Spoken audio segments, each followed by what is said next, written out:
they find is that they have to do a lot of travelling. I think that's one of the changes in policing that's occurred over probably the last 20 years, mainly the fact that police officers are now expected to be working not remotely but working in a mobile frame of mind, in a sort of mobile way. So police officers have to be willing to go out of town. They have to be able to be in different cities on different days.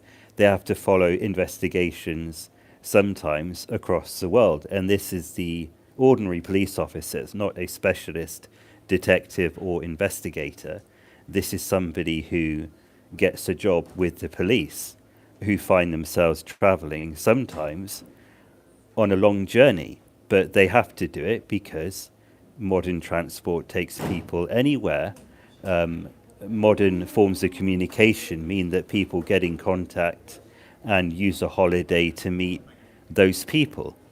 Police officers have a very different job to the way that people talk about it on most television channels. It's not the same job that police officers had over 20 years ago. It's a very different role, and they're now very capable.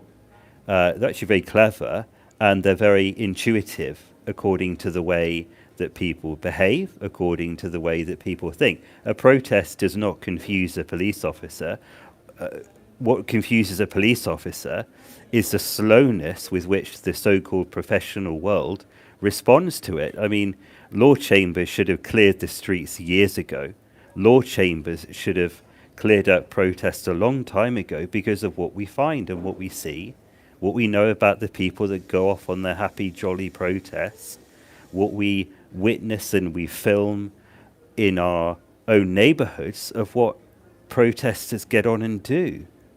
We know who these people are, and we don't want to be a celebrity-driven society with a drivel of gossip columns and being scandalized and shocked at afternoon tea as we sip the Earl Grey talking the horrible people in Westminster.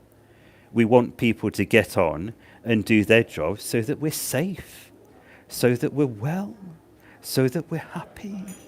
And that is what police officers try to do, but it's overwhelming when it's encouraged, when it's supported, and when people are complicit in the prolonging of the problem and the situation in the United Kingdom.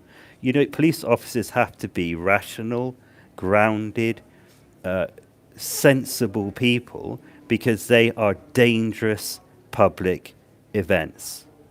And the people that join in are dangerous individuals that have to be dealt with.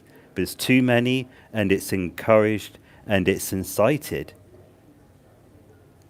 And this is what citizens who proudly train and boldly work on have to contend with at the moment. Something that is being pushed by an immature, reckless society that doesn't seem to want to support the institutions that they would say come out of the private schools and out of the universities. It's strange, isn't it?